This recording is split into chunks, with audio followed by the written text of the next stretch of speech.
Constitution and securing the Union, all right, and the Constitution. We're going to be talking about a period of about 20 years, from 1783 to 1800, 17 years. And we're going to be looking at priority number one, writing the Constitution. Somebody tell me, what was the country's Constitution that was in effect during the American Revolution? Palin.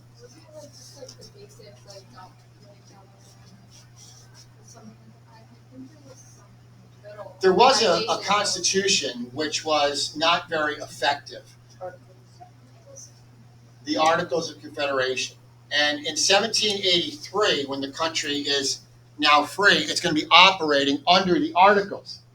But as we're going to learn today, the Articles of Confederation did not allow the government to properly handle and address the problems of an emerging nation. Again, I'm going to use this metaphor a few times over the next couple of weeks. The United States in 1783 is a newborn. The United States is a newborn, and there's going to be growing pains. There's going to be challenges that the United States are going to face. There's going to be things that the United States is unprepared for, frankly. Another frightening thing, when the war ends in 1783, as you might expect, when the war ends and the country's deep in debt, the United States military active duty is going to shrink. It's going to shrink to dangerously low numbers. And that's going to pose a threat, because if the military of a new country is reduced, and the country really doesn't have the ability to defend itself, what might that invite from foreign countries? Like, yeah.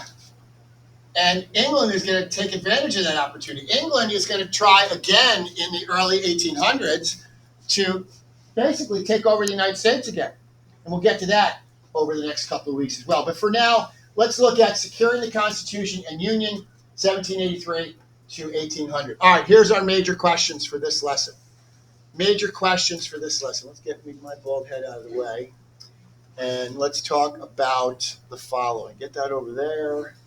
And let's bring that up a little bit. He's laughing at my bald head comment, all right? Thank you very much. Who's that? That Blake back there laughing? All right. I'll fix you, Blake. All right. Focus questions. Here's what we got. These are going to be the main items that we're going to be looking at over the course of the next 2 weeks. What were the strengths and weaknesses of the Articles of Confederation? How did they prompt the creation of a new U.S. Constitution? We had a Constitution when the war ended, but we did something pretty dramatic. We wrote a new Constitution in 1787 and basically threw out the old one. And we wrote a whole brand new Constitution in the great city of Philadelphia. And we're going to look at that in detail today and tomorrow. What political innovations did the Constitutional Convention develop for the new nation? What were the behind-the-scenes arguments and debates about at the Constitutional Convention? I'm going to throw this out here now. We'll be talking about this from here on out for the rest of the school year, both this semester and next semester. If you had to give me the one issue that was probably the most important issue to be solved, but was left unsolved at the Constitutional Convention, what issue or what institution might I be referring to? Palin. Yeah, so like the voting. Not the voting system. Good guess. But it's going to be indirectly connected to voting. I want to say the Army.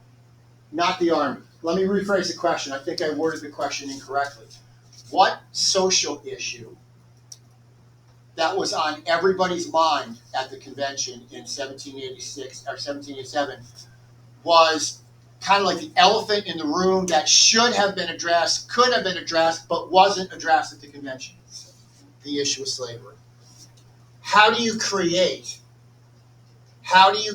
a new country which promises rights for all men? Hear me now.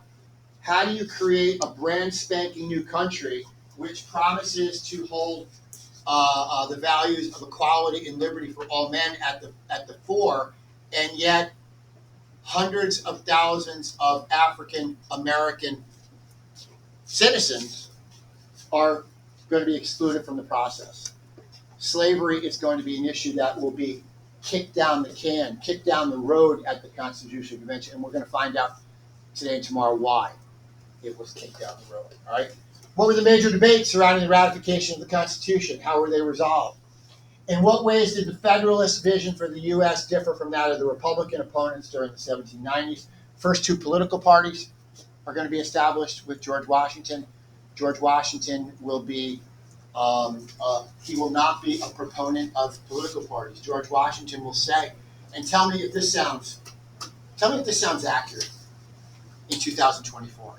In 1788, George Washington said the following.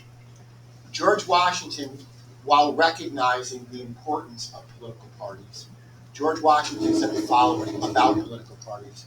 George Washington said, while necessary, political parties could also very well serve to cause division among the American people. True? True then, you think? True now? True now? Washington hit a bullseye with that comment. He knew. Now, he didn't say political parties serve no purpose. Clearly, political parties are important. I enjoy belonging to a political party. It is nice to be able to associate with people who think like me and who believe in the same thing. But Washington said, if that happens and people are not willing to be neighborly or friendly or kind to people who hold other political beliefs, Washington felt that that could be something that literally could destroy the country. How many of you know somebody who voted for the other guy or the other girl last time and they don't talk because of it? Doesn't matter who they supported. How many of you know somebody who voted for the wrong person and you or somebody you know maybe don't talk to those people anymore? I see that all the time. I see that in families. I go to family functions. My family. People don't go because they don't want to have to engage at the Thanksgiving table about the political differences that people have. And it's not all candidates either. It might be political issues. It might be issues like gun control. It might be issues like abortion. It might be issues like school choice. It might be issues like the spending on the military. It might be issues like taxes. Americans, guys, are deeply divided on political issues. And I am not saying that that is all a bad thing. It's important that people debate, and especially in our government, especially in our republic, there has to be give and take and there has to be debate. But where division causes people to hate and to mistrust and to, quite frankly, do things like yesterday, attempt to kill a political opponent. I want you to just think about that, okay? Yesterday, a former president, it doesn't matter whether you like him, whether you love him, whether you don't care one way or the other, but yesterday, a former president of the United States could have been shot dead on a golf course because of somebody who, from all accounts, did not subscribe to or appreciate his political leanings. That's not good. Palin. Was he on like a private course? He was on course he owned. It was on course he was playing on his course. Then how did he get Over a wall. He the gentleman who was looking to shoot President Trump basically was outside the grounds, but according to a news report I saw this morning, he was pointing his rifle scope through a fence, and he had a GoPro camera on to film it, and he had a scope on the gun to be able to hit the president from a long distance. He was not on the golf course; he was adjacent to the golf course, pointing his rifle through a fence, a chain link fence. Okay. Finally, how do attitudes toward Great Britain and France shape American politics in the late 18th century? All right, so we're going to hop right into this today. We're not going to waste any time. I will promise you, as we go farther into this week and next, we're going to be talking more about the Constitution. And every once in a while, I'm going to try to connect the constitutional era here, when the Constitution was drafted, to how our government is formed today. For example, who can tell me how many United States senators, Ava, does every state have? U.S. senators that represent New York, for example, Vermont, how many senators does every state in the union have? I don't know, the two. It's two. Oh. It's two per state. So there's a total of how many U.S. senators? 100. Now, that number is not pulled out of a hat. We have two senators for every United States because when the Constitution was drafted, the Constitution was drafted to provide for two senators from every United States.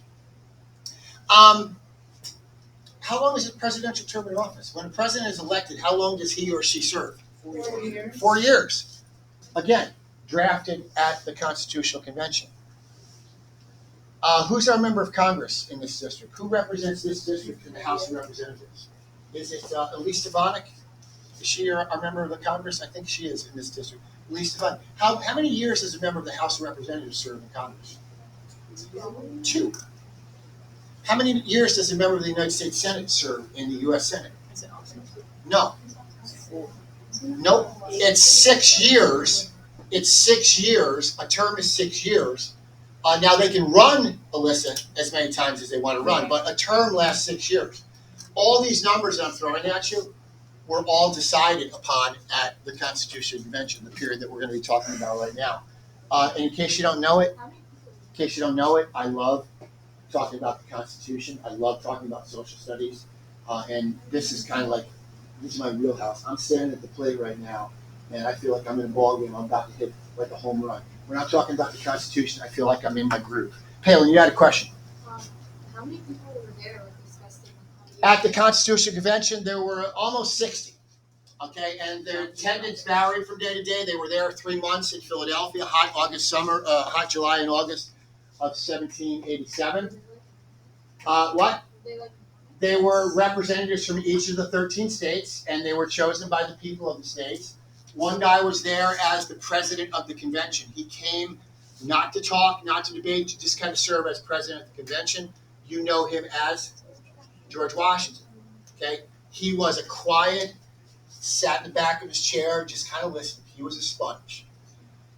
Washington was unique. Washington was one of these guys that he didn't have to be saying stuff to be respected and to be understood. Washington's silence spoke volumes, I think, about Washington. Washington was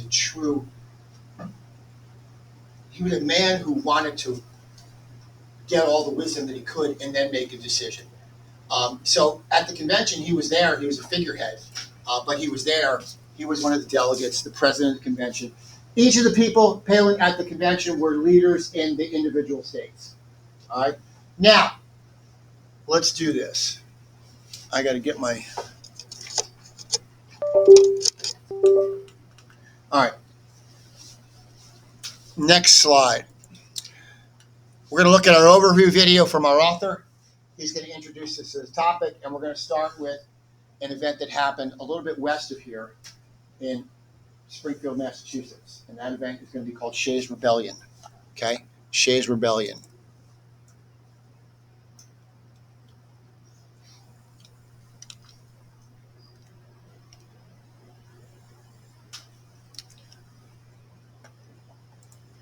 It was one thing for Americans to win a war of independence and quite another for them to form a new government capable of sustaining this new giant American republic, the largest republic in the world.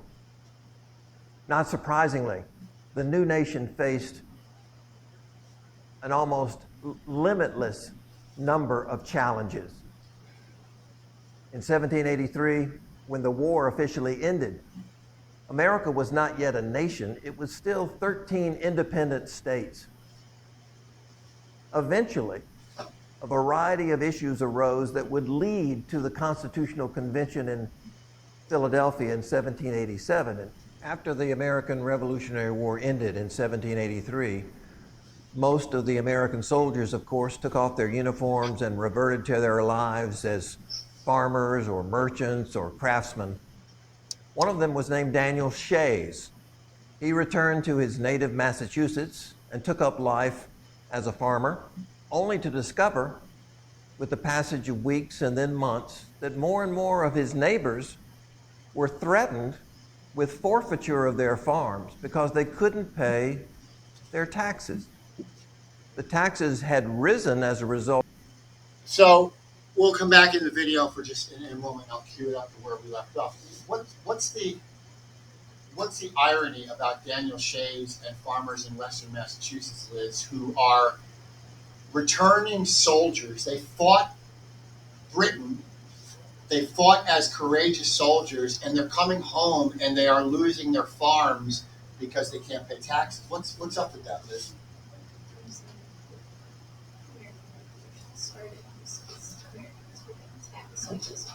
Yeah, the reason American Revolution began, Liz said, largely it was over issues of taxation and being taxed without being represented. And here, war heroes are coming home, and the state tax burden in Massachusetts is so high that men and families can't pay their taxes. They're having their houses foreclosed on. They're having their farms taken away. They're having their livestock taken. They're having land seized. And Daniel Shays and a group of farmers in Massachusetts were livid over this. And it wasn't lost on them, the irony of it.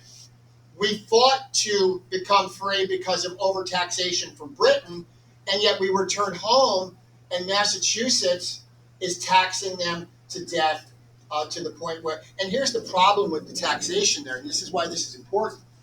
Farmers who were away during the war, many of them had to take out loans.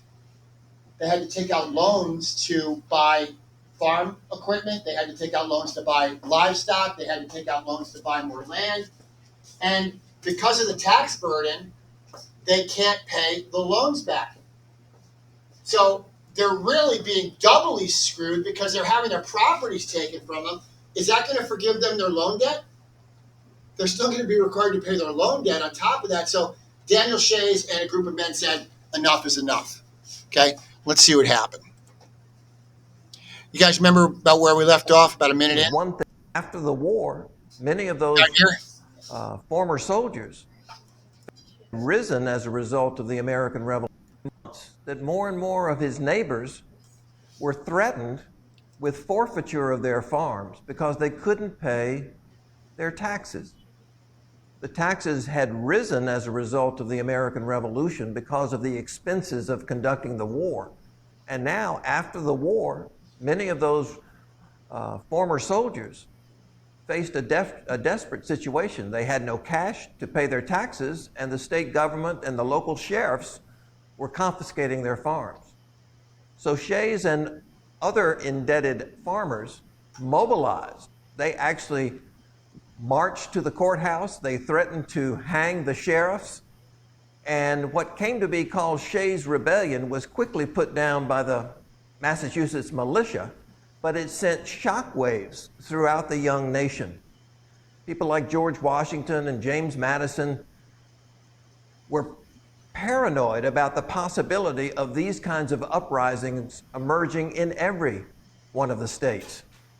And in fact, Shays' Rebellion, as it came to be called, was one of the main catalysts for the decision to hold the Constitutional Convention in Philadelphia and rewrite the nature of the American government so as to ensure that such civil rebellions would never be a threat to the stability of the new American Republic.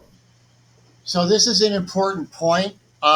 This Shays' Rebellion in Massachusetts puts Washington and a lot of the other leaders from the colonies, from the states, it puts a lot of them on notice that, you know what, if this can happen in Massachusetts, it can happen in Delaware, it can happen in New York, it can happen in all of the 13 states, and there's a concern that these rebellions are going to really shake the core of the emergent country in its infancy. So what's going to be decided, basically, Shays' Rebellion will be put down. Massachusetts militia is pretty successful in putting it down. Only a few people are killed.